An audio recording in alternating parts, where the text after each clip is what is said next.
And I'd like to welcome everybody to Alabama Care today. We have the pleasure of having Mrs.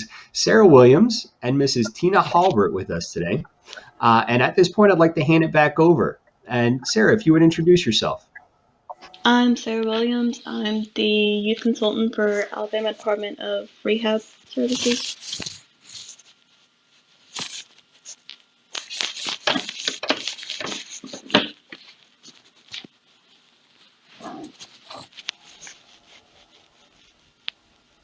There we go. And Tina, if you would introduce yourself. Okay, hey, I'm Tina, and I am Sarah's mom. I'm a former special education teacher. Let's see. Oh my goodness, I'm a professional advocate. I am an advocate for Sarah, and I also work with kids with dyslexia, with autism, so just all kinds of things going on. But most importantly, I'm Sarah's mom. Now, are you originally from Alabama? That's a loaded question. Okay, let me see. I was born in Montgomery, Alabama, actually, on a whim, but was not raised here. So I was actually born here, and I was raised all over. My dad was in the military, and I was adopted. So we were uh, myself and my siblings were all adopted from different families. So we have been everywhere, raised everywhere. Finally settled back here in Alabama when I was 14 years old, and then left again when I was 18. Okay, so you kind of been in and out of the state. Several times. Now, something I always like to ask for guests that are first on the show is, do you go Roll Tide or War Eagle? But I can see behind you there. That's a War Eagle all the way. Yes. No Roll Tide in this house. No. And Sarah, you agree with that? I do. Very cool. Well, today we're going to be talking about family advocacy, and I'd like to ask both of you, what does advocacy mean to you? And Sarah, we'll start off with you. Advocacy means basically to stand up for yourself in whatever kind of situation, whether it be school related, medical related. And how do you mean Yeah. standing up there? If you have a problem or something, trying to think of ways to get it fixed. Hmm. And Tina, what does advocacy mean to you? For me, advocacy is having a voice. All right, having a voice and a say in your care, in decisions that you make in life where you do need some help, in situations where not so much you feel threatened, but you feel like things are not really going as they should go. So whether that voice is a parent or whether that voice is yourself or whether that voice is an organization, just having someone there to help you to assert your needs in a very positive way, to help with your life. I think a lot of, and I love both of those definitions, and I feel like a lot of people get nervous about the word assert, that it doesn't come natural. And so that is something that you almost have to learn. But you kind of have to have that fine line of being assertive, but also not being mean, or, getting along with that individual. Would Definitely. you guys, and we, for the audience, we had a conversation, all three of us yesterday, where we kind of talked about today's broadcast. And I'd like to bring up some of those things that we've talked about. You said every family is capable of advocacy, but much depends on training of that advocacy. And what did you mean by that? Or if you could explain that further. You want me to do that, or Sarah, you want We'll, to start? we'll do both. Sarah, if you want to start. You can go first if you want to. Hot potato. You're the one that came up with it. Well, every family is very capable of it, and if they themselves are not comfortable being an advocate, then there are so many people out there, other advocates willing to help them with that. And I guess I want every family to know that it's there is help, and being assertive. Now that's something I never was until after Sarah was born. I was very quiet and shy. I was like that growing up. I was a teacher, so I had to learn to be a little assertive.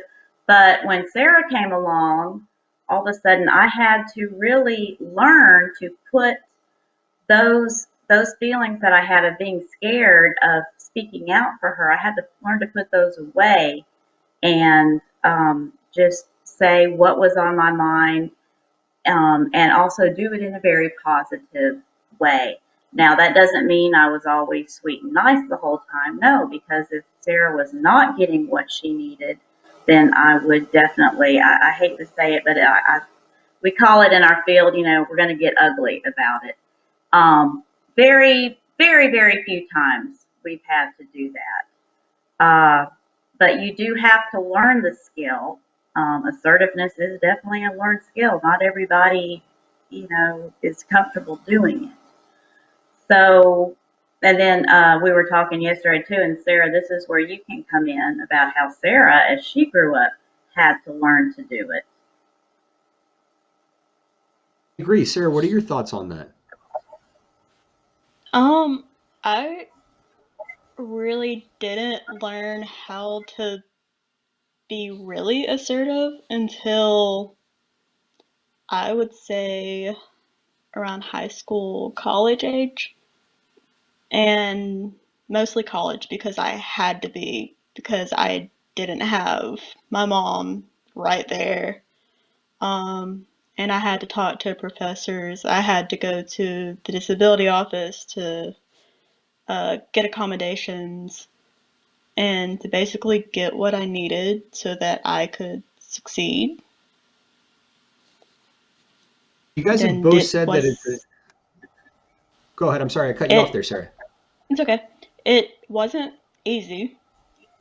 Um, I still had a really hard time with it, even at like the end of my college days, Hmm. because there were just some times where I had to get ugly, as my mom said, and And you I guys don't have like both doing that. mentioned, yeah. You guys have both mentioned that being assertive or having a voice is a skill. And I'm going to ask, is there anything specific that you guys did to learn that? But before you answer, I would like to acknowledge chat. Sarah Hart is giving a big hello wave as an emoji in the chat. Leslie Hi, Speakman Sarah. says, hi, y'all. And Hey, Vera Lewis says, I had to learn to be assertive first and not aggressive, but be aggressive when necessary. there you go. That's the way to say it. Yep. But coming back to that, is there anything specific that you could point to that other families may take away as a specific training that you did in learning how to grow your voice or become more assertive? There, I watched others, to be honest with you. I read a lot. I read the laws. I joined groups. Uh, Back then, I was not there. Facebook didn't exist when Sarah first started. Uh, Getting to where she could advocate for herself. But and of course, when she was younger, they didn't exist. So I talked to professionals. Hey, how can I approach this? Um, Sarah's dad was instrumental in some of that also because uh, he would he was a little more aggressive, I guess, than I was. So learning, like Vera said, learning the difference between assertiveness and aggressiveness, but making sure that our child got what she needed. So just watching other people and talking to professionals.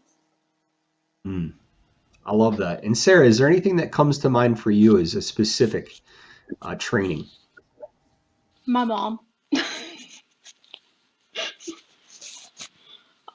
Just watching her have to deal with situations that involved me um, helped a lot when I had to end up doing it by myself when I started college. I think you've had a great teacher. And we Yeah, would go she's pretty great. through we go through the situation before she had to go face it. We, talk about what she could say, what kind of reactions she was going to get, um, what to do if she got frustrated. I'm not going to say we've never sat there and cried in front of people, that we were trying to get the needs across to. It's a very emotional experience advocating for your child. And hey, sometimes those tears help because they see that you're serious and that you really do need some help. Mm-hmm. Now, you mentioned one thing that you want to get across to other families and other parents and individuals is there is help out there. And I'd like to kind of bring that back around. Where is that help and what does it look like? Is it, parent peer support groups or what kind of help is out there? Why don't you go ahead, Sarah, and talk about what you know? I would do say Facebook groups. I'm a part of a bunch of them actually. And there are tons of questions that are asked, and a whole community that can answer those questions. And I would also say, like, your local children's rehab is a good resource. Now, is there any specific Facebook page you'd like to kind of announce? And we'll go ahead and put these links in after we're done going live so that other people, if they're not familiar with these pages, can go and request to be admitted. But is there any you'd like to shout out right now? Sure. Definitely there's a fairly new one, and it was started, I believe, over the summer once after the pandemic came along. It's the Alabama Special Needs Support, and it grew very, very fast. It's a very positive group. Someone will post a question and you get tons of answers, tons of places to go, tons of resources, what you can do. There are parent consultants on there.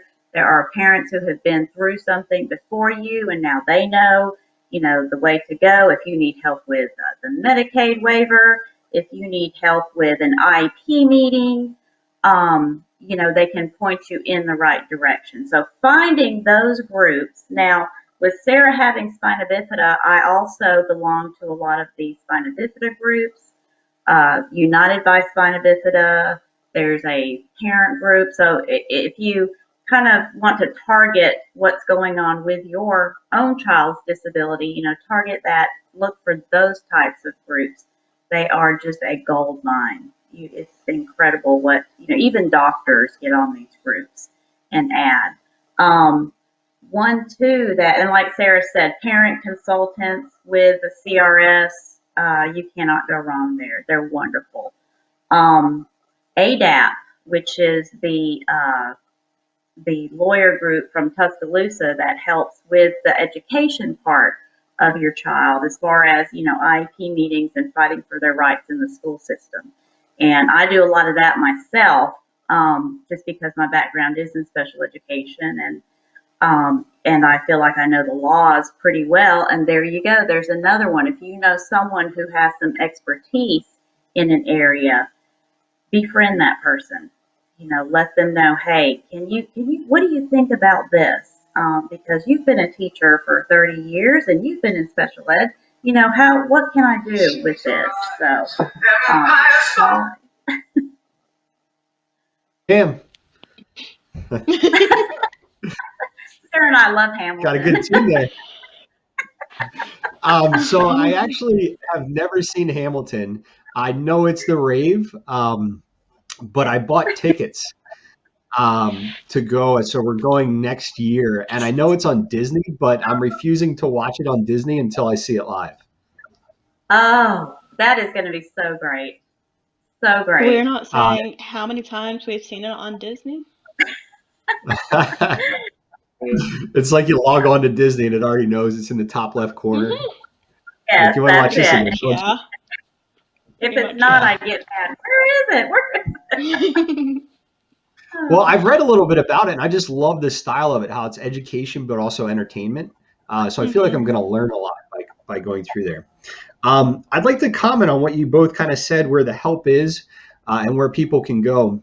And I think those parent peer support groups are really great because I feel like sometimes I have questions, and it's not like the agencies aren't there to help and wanting to help, but it can be a little bit less um, anxious sometimes to speak with either an individual or a mother that's kind of been or a parent been where I've been.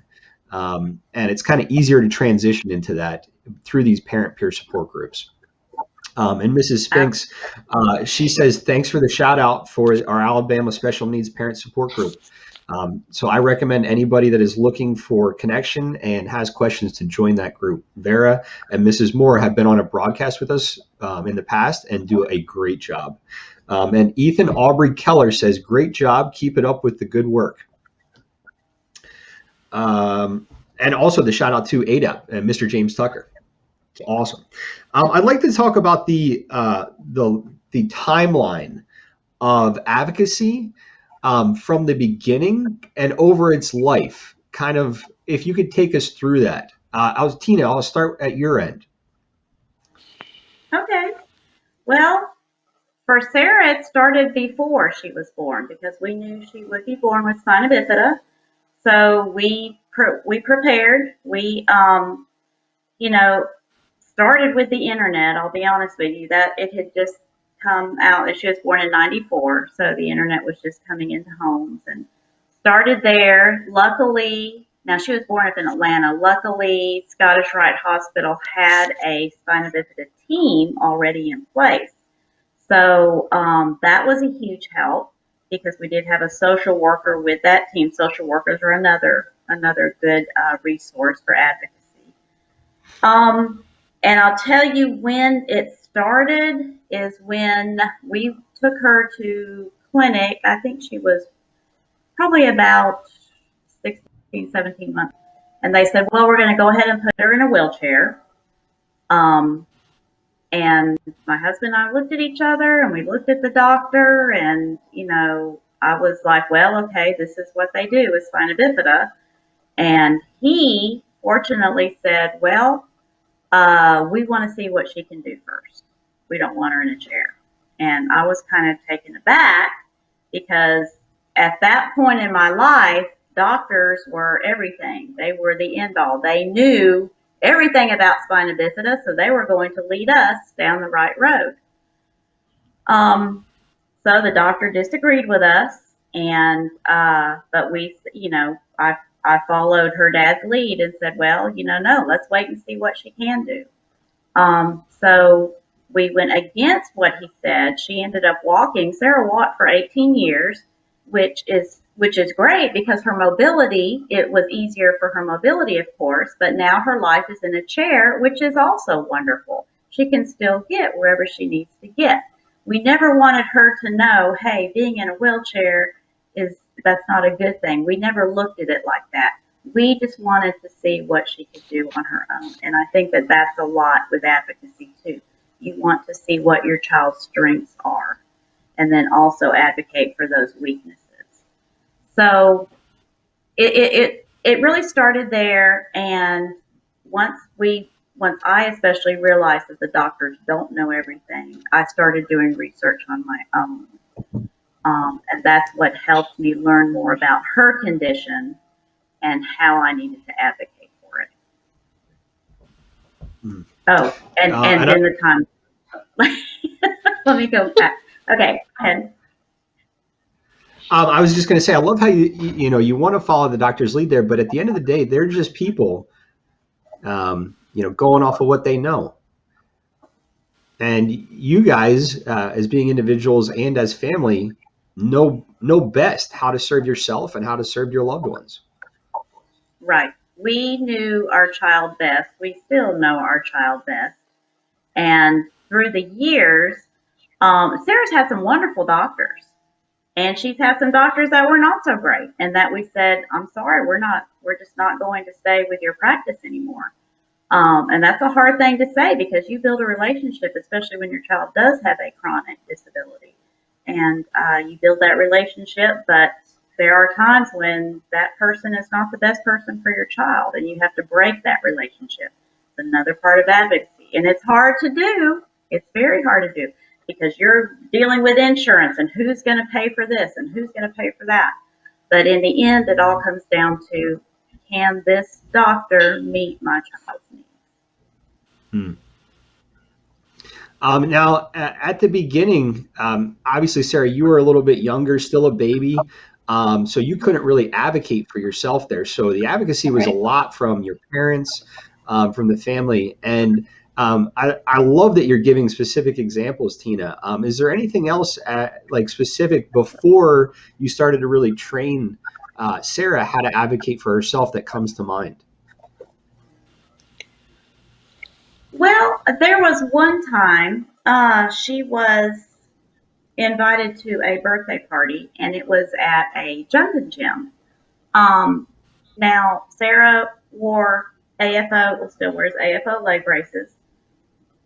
The policy at the gym was that you could not have anything on your feet except their socks. And it was a germ thing, and we totally understood that. So we were going to put the socks on the outside of the braces. But it just, the owners of the gym were, I think that's really the only time we've experienced just a real um, pushback against having a disabled child somewhere in a public place. And we felt that she was not welcome at that birthday party Mm. at all. The owners were very rude, told us she was not allowed to jump. I was in tears and just took her and went home. And her dad actually took her back to the place and educated them a little bit about spina bifida and asked for an apology, asked that they apologize to Sarah for not allowing her to participate there. Sarah, I want to meet your dad. I 'Cause, I mean, you got can a get him great on team around you. broadcast. Yeah. That sounds like I feel like I would do it. No, we're going right back. And Yeah. so, really advocating for Sarah and for your child when they're a little bit young, and then the next phase of advocacy that you kind of mentioned is the educating and the training and the teaching them to be self advocates. At what age did you guys start to do that, and what are some ways that you did do that? What do you think, Sarah? And we'll, yeah, Clifton, we'll keep it on this screen. That way we kind of go back and forth. um, I would say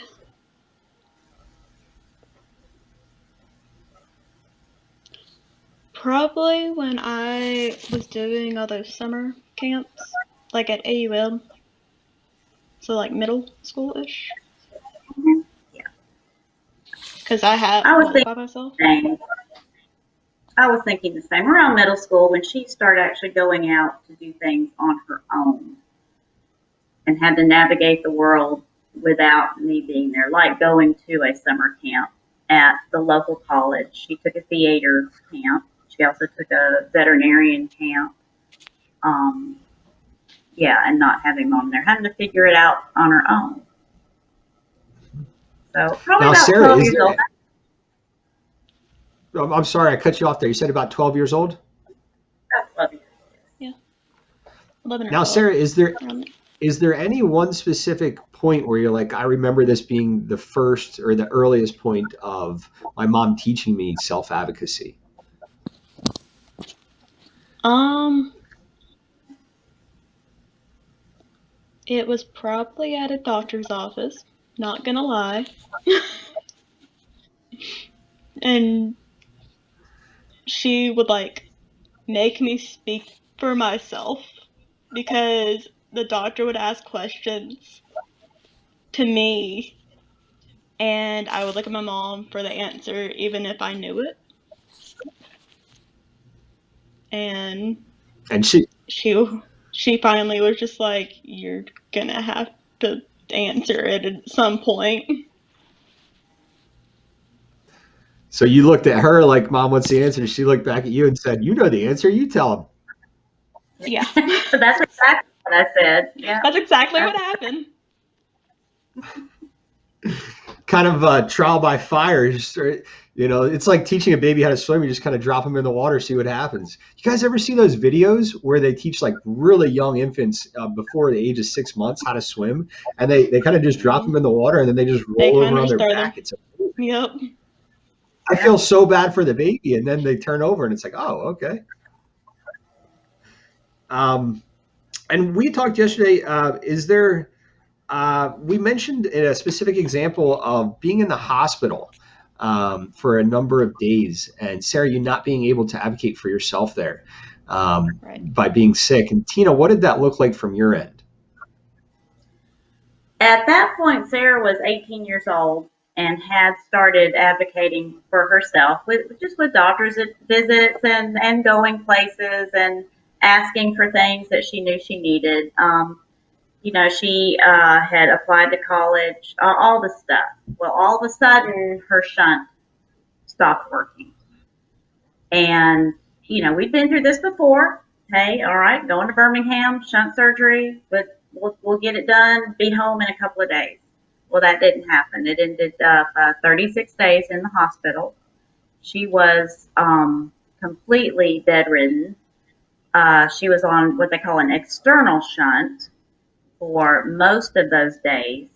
And really, with an external shunt, it has to be at a certain level so the fluid will drain. It's very, very particular. Uh, so, we had the first shunt surgery that did not work. So I can tell you my very first thing that I had to do that I had never had to do before was to call the hotline there at the hospital when you feel like your child is not being treated the way that they should be treated. And it was Children's Hospital in Birmingham. Wonderful, wonderful place. Saved Sarah's life several times. But at this point, they had put us really on the wrong floor after surgery, and the nurses were not trained on a piece of equipment. So the external shunt was turned up too high, which was causing so much pressure in her brain that she was just screaming in pain like I have never heard my child scream before. That's just not Sarah. Could not, she was not coherent. I knew, I just kept begging the nurses, please get someone in here. They didn't know how to run the machine. They had to get the doctor. He was over in the other part of UAB. And I finally I said, I'm calling the hotline. And they had, and it kind of was funny. That team got there just as the doctor got there. And all he had to do was turn the equipment down. If I had known that, I would have done that. But this was brand new to us. First time she'd ever had an external shunt. So, I learned then that when she is incapacitated like that, I have to be her voice again. Now, her brothers are wonderful too. She has two older brothers. They step in and they have done the same things when needed with her. Let's see. But throughout that stay, several things happened, and when you're in the long hospital, I have a couple of friends right now who are going through the same thing. It's a daily thing to advocate, to make sure that and as a parent, you have to learn yourself how to run that equipment in case something does happen. I asked the nurses to train me, just in case that happened again and I couldn't get there. And I wouldn't recommend that, but in an emergency situation, yes. And I know that Vera knows what I'm talking about, and my friend Debbie out there is going through it right now with her child. But you have to be so careful, and you have to make sure though that your child is taken care of. It's a teaching hospital. Student nurses came in. They were trained on the EVD, but on that piece of equipment Sarah was on, but one messed up on it, and it caused another of the ventricles to fill again, and for Sarah to get into that much pain. There was no need for her to be in that much pain, so I asked at that point that no student nurses be allowed to Yeah. get that much. So, and I'll stop talking I, now so Sarah can talk about that. I appreciate you sharing that. Sarah, would you like to add anything with that story? Um, I was actually going to bring up the student nurse thing. They're trained on it, but with an actual nurse with them. The student nurse came in by herself. I do remember that. I don't I'd remember be a a little. lot about that 36 day stay, but that is one thing I do remember. It would make me extremely frustrated at that nurse in training. Yeah. We've talked a lot about Tina, your advocacy as a parent, and now I'd like to kind of transition through, touch on the teaching and educating Sarah how to be an advocate for herself, and then Sarah, we're going to talk about self-advocacy examples. But what are some examples of mirroring, or how did what specifics did you go over with Sarah? Okay, we would, and a lot of people call it role playing, but I made sure that Sarah watched everything that I did when I called to refill one of her prescriptions or got online to refill it. Knowing what her medications are, making sure that she has those written down, just teaching her the steps where, hey, if mom's not here and mom's not going to be here forever, this is what you need to do and this is how you do it. So just making sure she was always in the room with me, listening, following things, and then we would also go through scripts if we needed to. Okay, you need to call Dr. Carter, so here's what you need to ask the front desk, and then ask his nurse when they transfer you. So just step by step. That's it. It was basically step by step. And Sarah, do you remember how you felt kind of doing your first call or your first email to Very whoever it would be? nervous. I don't like talking on the phone much anyway. Emails are a lot easier for me. Um, but I was very nervous, especially calling my doctor for the first time. The pharmacy was a little bit easier because it was automated, most of it. Um, but calling my doctor was not fun.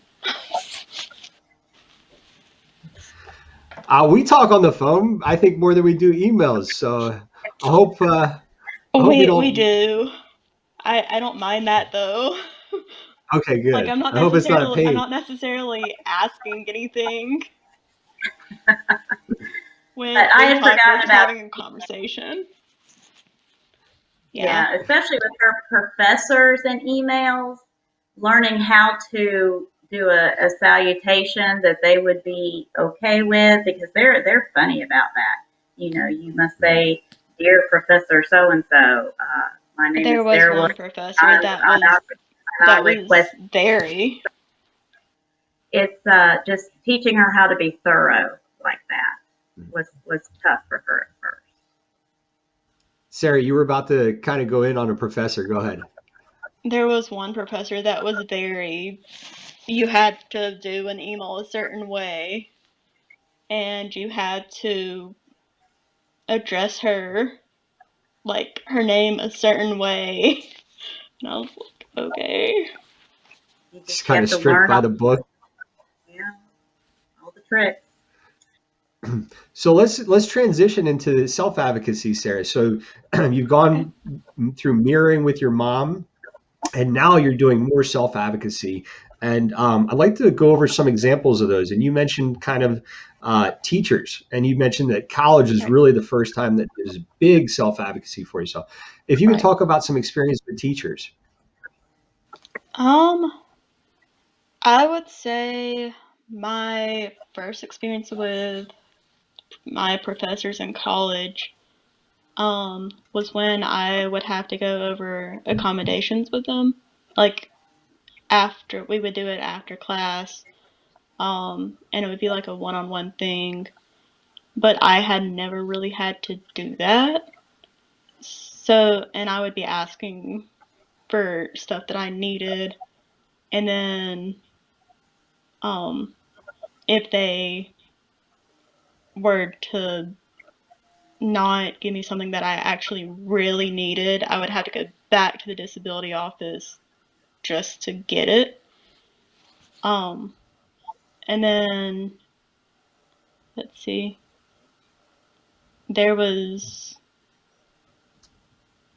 a few where I had to miss class and for specific reasons, disability related reasons, and they wouldn't believe me. Mm. And so I had to actually be like, hey, I'm actually telling the truth. Um, did And it was had something. after that conversation with the teachers, were they more open, or were they kind of did they seem irritated, or they're just like, oh, I get it now, or It depended on the professor. mm. Um, there were some that still thought that I didn't need any accommodations. I was just doing it just because I could, I guess. It, yeah. So it's kind of like the general public. You're going to have your butt heads, but majority of people are kind of pretty cool about stuff. Right, right. But you're going to get your pricks in there a little bit, Yeah. and we won't go over their specific names unless you want to tell somebody in chat like, "Hey, don't sign up for this guy's class." Nah, I'm good. So talking to the teachers is a big thing, I think, for a lot of people going into college. Um, hmm what would you recommend to them to kind of prep for that emotionally? Um, I would honestly say like practice with someone else. Um, like if you already know some of the specific accommodations or something that you need or would need, I would say practice with someone like in your family or like a friend and ask them Mm. and see like the different responses that you could potentially get. Yeah, kind of have them run you through the gauntlet. Right. And I like that practice makes perfect kind of approach. I always notice that I'm a lot more comfortable engaging in conversations if I've been through it, if I've written it down, and if I've gone through it with somebody else for some feedback on it. Right. Uh, that always helps. Now, I'm going to acknowledge chat here. And when we get back, I want to ask you about some labs at college. Vera Lewis Spink says, yes, Alabama Disabilities Advocacy Program, ADAP, has helped me tremendously. Ryan Alford says, watching Thursday afternoon today. Good to have you here, Ryan.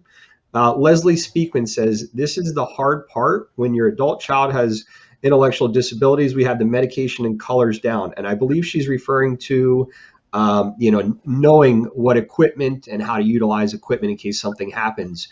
You're the first one to respond instead of waiting for first responders to get there. Right. Okay, let's jump back into the labs. So I know that going to college, you probably had some very tough classes, and some of those classes had labs with them. Take Sure us did. through that. Okay, so I had a math class that had a lab with it and a biology class that had a lab with it. Um, they were both once a week. Um, but I was in an electric wheelchair in college, and the math lab, or both labs actually, were pretty small, and I had a lot of trouble, um, like maneuvering my chair around. And I had to have like a specific seat in all of my classes. And in math lab, you would have thought if I was asking a lot just to get that one computer seat that I could actually get to easily in an electric wheelchair. And then my biology lab, um, or actually my biology class and lab, um, I had to have my biology class was in an auditorium that did not have a ramp so that I couldn't get down to where the seats were. So I had to have a table. And my table ended up being where the sign-in sheet was. And then the biology lab was really hard to maneuver around. The tables were extremely high. I ended up having to go to disability services to go get a lower table specifically for me. So I wasn't even like using the same table that my like classmates were using. Your lab Um partner. You were the same your lab yeah, partner my was. yeah, my lab partners. Like we weren't using the same table because I couldn't reach the table they were. Gotcha. Did you have a discussion with them about it, or did it ever come up, or it was just business as usual? We're just doing it here. I had talked to my professor about it, Mhm. and then I had gone to disability services, and they had one person had come to the lab with me just to like check it out, and that was actually how I got that table in there. That Mm. was their solution. But it seemed to work out then. That solution did work out. And It did as I work hear out. you, go through these examples, you do mention the disabilities advocacy on campus. If you would, what exactly is that? The disability office, is that what you're talking about? Yeah. It's it's a where I would go to get the accommodations um that like on a piece of paper so that I could take them to my professors. It's where I had to tell them that I had a disability and how it affected me and what accommodations I would need. And honestly, at like the three, about 3-ish years, it became a place where I would just go and hang out because it's where I was comfortable and they did help a lot if I did have any problems. Yeah, I've heard you mention them a few times, and I mean, to my understanding, every college has that organization on campus that you can access, and I imagine them being very open arms, very welcoming, and being very friendly. So I could see myself hanging out there as well, just doing homework, and hanging out with the Right. crew. That's what I Um, did. And I would like to. Yes, can I ma'am. mention one thing about that? I really had to encourage her to always try to go there first. That was her first step for everything that dealt with those. If an elevator was out, these labs, by the way, were on the second floor. And if an elevator was out, Sarah could not go to class. And maybe that elevator was out for 2 or 3 weeks in a row. That's 2 or 3 weeks. Unless they moved the class downstairs specifically for her, she was not able to go to class. So she immediately would bring those things to their attention and they would help her. And that's the whole thing. Advocacy does take a village. There is no doubt. And all my friends will tell you that it takes a village, and all of us with our different little strengths that we have, helping that one child to be where they want to be. And the disability office at AUM was absolutely fantastic working with Sarah. Mm-hmm. Sarah, do you still keep in communication with some of those individuals? Hmm. Yeah. That's awesome. So I'm, a friendship grew there. yeah. I talk to the majority of them still. That's pretty cool. Janie Gable Curtis says, my daughter had bad experiences with her ADA coordinator, both at a 2-year college and a university, regarding getting the accommodations needed.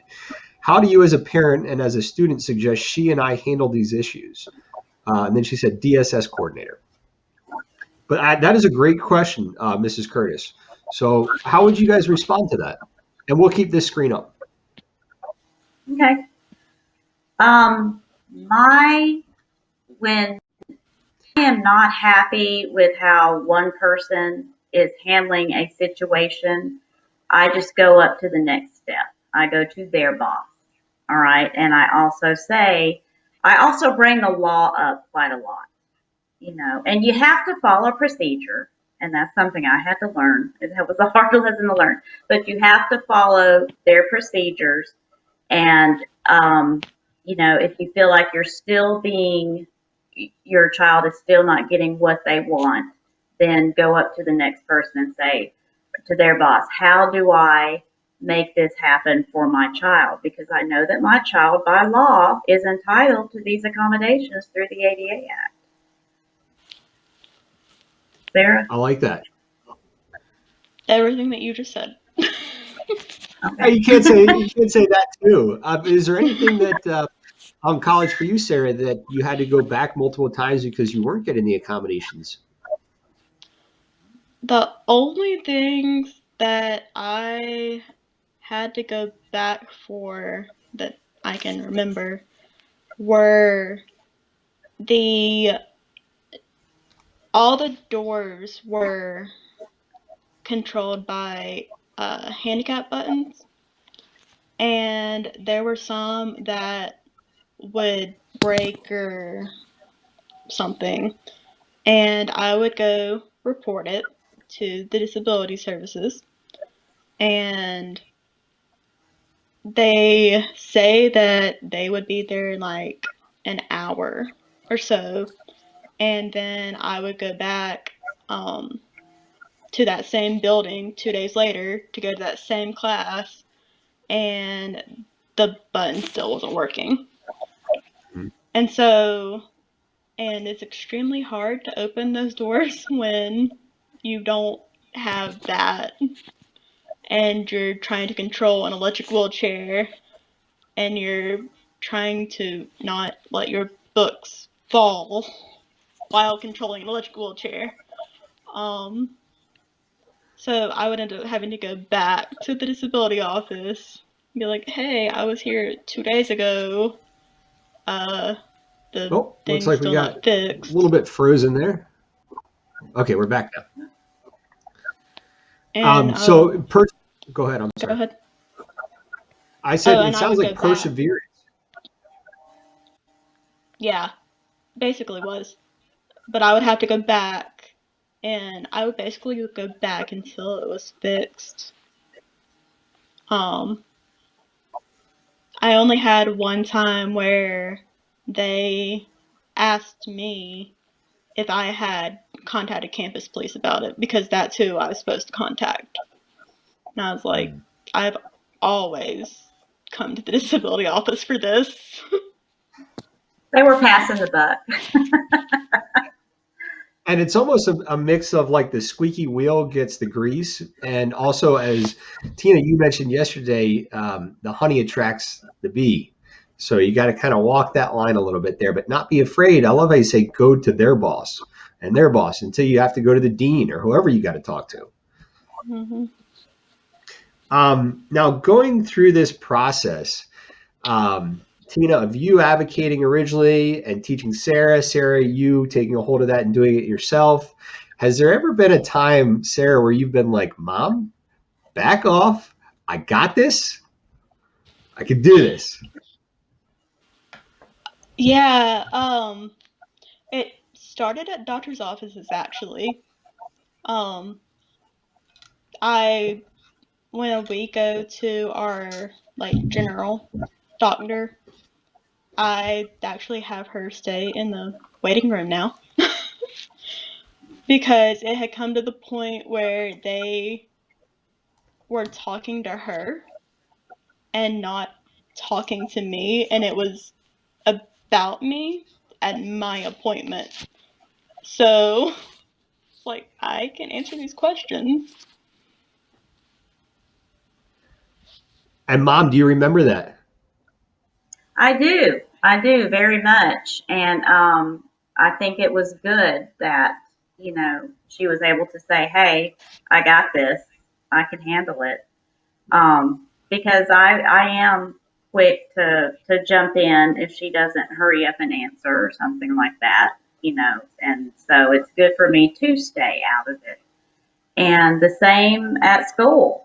The first year, um, just even how to navigate campus, I was right there and, walking, making sure she could find the classrooms, the best way to take that wheelchair down the path. It was, campuses are overwhelming, Yeah. and especially to kids with disabilities and trying to figure out how to do this, where to go. Um, and so I would call her before class, once we walked through it several times, I would call her, hey, are you sure you know how to get there? I don't know, I'll try. And she would do it. And then I'd call her the next day. She'd finally say, I got this. It's okay. Don't call me anymore. So, and that's good. That's good because I was like, yes, you know, it's hard. It's hard to let go. It is, especially if your child has less of a voice, is a nonverbal child, is someone who it's very hard to let go. Hmm. And that's something that you mentioned yesterday is advocacy is a learned skill, but you also have to be realistic. If you could dig into that a little bit. Okay, basically, I am talking about our children who do not have their own voice. And I'm speaking, of course, physical voice, or even just they're not able, if they don't have a physical voice, are they able to communicate their needs another way? If they can, if we have a child who is severely intellectually disabled, they need someone else to be their voice. And that's what advocacy is all about. So finding someone, if you're not comfortable as the parent, then find someone who you can talk to who can also advocate for your child. And I also do this, every day with students who I work with. And families that I work with. If their child cannot let their needs be known, then hey, we have to figure out what those needs are, and we have to find someone to be their voice for them. So Hmm. I don't want people to think, oh, well, my child can talk and can tell me her needs, so hey, it's easy for you to teach her to advocate. I understand. It's no, every child is different, every single child. So Sarah and I have been blessed that we have been able to go through this advocacy process together, and that I feel comfortable with her advocating for herself now. But, there are families out there who need so much more, and the community is here to help. Okay? Thank you for sharing that. Now, I have a family member who is nonverbal, and she has her own communication style, but unless you spend time with her, you're not going to know what that is, and you're not going to know how to understand that. And it takes a lot of time. And I think that's where, me as her advocate, I need to be there when we're at doctor's offices or when we're talking about what she wants in the future, her goals for this year. And I think a lot of that is, spending time and being cognizant of it. Mr. Antoine Jordan, who was on the broadcast earlier this week, was talking about, how his son communicates with him in subtle ways, and spending time there. And even, in relationships, picking up like, how is my partner or communicating with me, even though they say they're fine, are they really fine? That's sometimes like Exactly. when when the girls are like, yes, everything's fine. It's like, I know it's not all fine. Like, I'm about to be walking toward a tornado here. Yeah, you got it. And how would you find somebody to be that advocate if you weren't comfortable doing it? So could I call somebody and be like, hey, will you come with me to this doctor's appointment to help my son because I can't speak up to the doctor? Or what does that look like? I have a lot of friends who just invite their best friend to the meeting, their mom to come with them, just another set of eyes and ears. And usually they try to find someone who is a little assertive and will make sure the doctor takes time and answers questions. And like you said, since the doctor is going to spend what, 5 to 10 minutes at the most with you and your child, and they don't know that doctors don't know your sister like you do. So you've got those few minutes to get in what you really need to get in about your child's needs. Um, so use the community. I know I keep coming back to the community, but use the community, um, friends, the other special needs parents. There's just a huge group of us out there who are willing to help and to do these things with you and for you. So the Facebook groups, and we are going to post some sites that you can turn to also. And we've actually posted a few in the chat already. And I, I will say the one that Vera and Mrs. Moore run, the Alabama Special Needs Parent Support Group. I know if you went on there and you said, hey, I'd like for somebody to come with me to an appointment or here and help me advocate. If someone was in that area or within a traveling distance, I know there would be another parent or individual advocate that would be like, yep, I'll be there with you. Definitely. Leslie Speakman says, yes, my daughter has intellectual disabilities. She can tell you, though, if she feels like she's about to have a seizure. So Mrs. Speakman, picking up on those subtle clues and that unique communication style, she was kind of emphasizing there. Earlier in the broadcast, we had talked about, Sarah, your father and your brothers and some of your neighbors stepping into advocacy as well. How did you guys really enroll everybody there? Was it like a meeting that you guys said, hey, you would like to come to this meeting and talk about this? Or how did you guys enroll that community? Sarah, if you'd like to start. Or me? Okay. Yeah. I would say it was because of my multiple hospital stays is where it really started with my brothers that I can remember.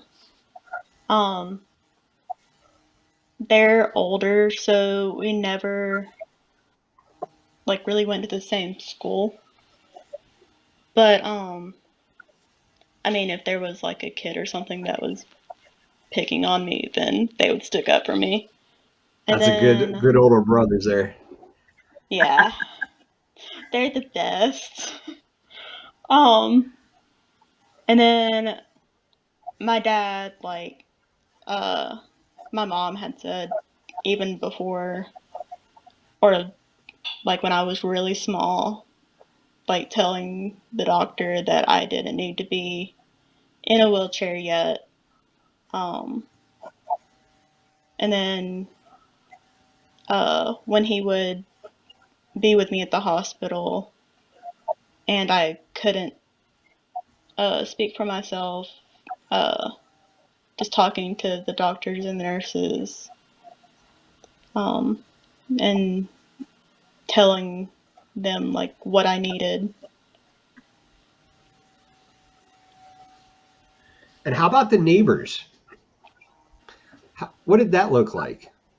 Tina, if you can kind of talk about that. Well, I'll tell you, our neighbor actually stepped up and took care of Sarah after she was born so I could go back to work as a teacher. It was just a God given thing. Um, just right there next door, an elderly lady, and over the fence one day she said, because we couldn't find a daycare back in the 90s, there were no daycares that would take a child with Sarah's level of disability. So, yes, definitely the neighbors back then. Now, I will say in this day and time, depending on neighbors has been tough.